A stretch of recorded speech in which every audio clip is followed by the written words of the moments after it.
നമ്മൾ ജീവിതത്തിൽ ചെയ്തു പോയ തെറ്റുകുറ്റങ്ങൾ പൊറുക്കാൻ ഏറ്റവും എളുപ്പമുള്ള പരിപാടി എന്താ?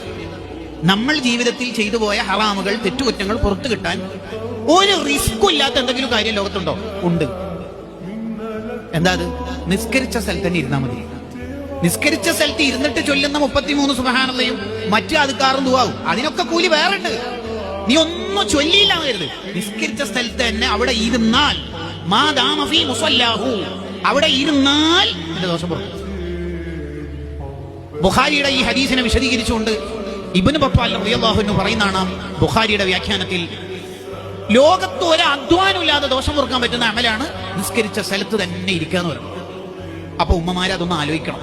വെള്ളം ചൂടാക്കാൻ വെച്ച് ചായപ്പൊടി ഇടാൻ പാകത്തിലാകുമ്പോഴേക്ക് 2 റക്അത്ത് നിസ്കരിച്ചിട്ട് വരാം എന്ന കണക്ഷൻ, ടച്ച് ഫ്ലൈറ്റ്, ടച്ച് ട്രെയിനായി നമ്മളെ നിസ്കാരത്തെ ഒരിക്കലും കണക്ട് ചെയ്യരുത്. അങ്ങനെ ചെയ്യരുത്. വേറെന്തെങ്കിലും ചെയ്യുന്നതിന്റെ ഇടയിൽ പോയി നിസ്കരിക്കുക, നിസ്കാരം കഴിഞ്ഞ ഉടനെ അത് ചെയ്യാം എന്ന് വിചാരിച്ചാൽ നമുക്ക് ആ ഇരുത്തത്തിന് അത്ര ഊക്ക് കിട്ടൂല. വേഗം എണീക്കാൻ ഇങ്ങനെ വസ്വാസ് വന്നുകൊണ്ടിരിക്കും.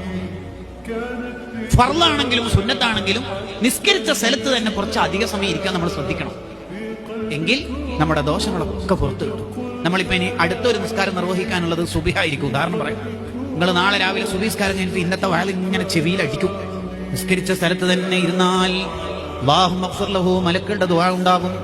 ആ ചെവിയിൽ അടിച്ചിട്ട് ആ സൗണ്ട് ഇങ്ങനെ ചെവിയിൽ അലയൊലി ഉണ്ടാക്കുമ്പോൾ നമ്മൾ അവിടെ ഇരുന്നോക്കെ ഇബ്ലീസ് ഓടില്ല. എല്ലാവരും എനിക്ക് കാല് കടച്ചിലില്ലേ, കാലിന് നീരില്ലേ, ഇപ്പുറത്തല്ലേ കസേര, അവിടെ കയറിയിരുന്നോ, ചൊല്ലിക്കോ, ഇവിടെ ഇരുന്നിട്ട് തന്നെ ആവണമെന്നുണ്ടോ? കേട്ടോ, എന്തെങ്കിലും തിരക്ക് പറഞ്ഞ് അസൗകര്യം പറഞ്ഞ് നമ്മൾ അവിടുന്ന് എഴുന്നേൽപ്പിക്കും ഇബ്ലീസ്. കാരണം ഇബ്ലീസ് കാര്യമായിട്ട് നമ്മളെ കൊണ്ട് തെറ്റേൽപ്പിച്ചത് മൂപ്പരെ കൂടെ നരകത്തിൽ കമ്പനി ആയിട്ട് പോകാനല്ലേ. ഈ ദോഷം പുറത്താലും മൂപ്പര് കുടുങ്ങിയല്ലോ, ഒറ്റക്ക് കൊണ്ടുവരും. അതാണ് നിസ്കരിച്ച സ്ഥലത്ത് തന്നെ ഇരിക്കണം.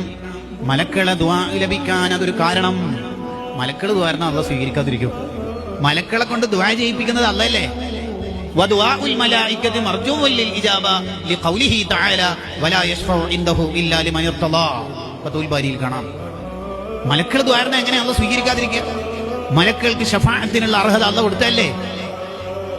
അവർ അല്ലാഹുവിന്റെ ഇഷ്ടക്കാരല്ലേ.